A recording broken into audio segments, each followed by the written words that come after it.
कभी तो थाली तो बड़ा बढ़िया सोच गेल।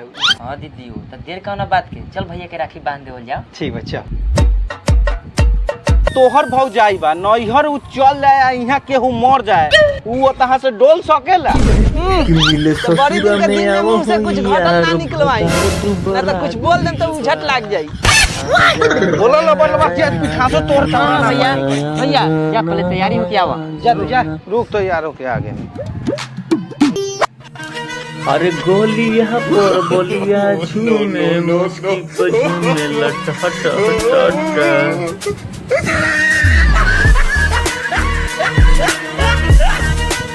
जब लगा ले लुचू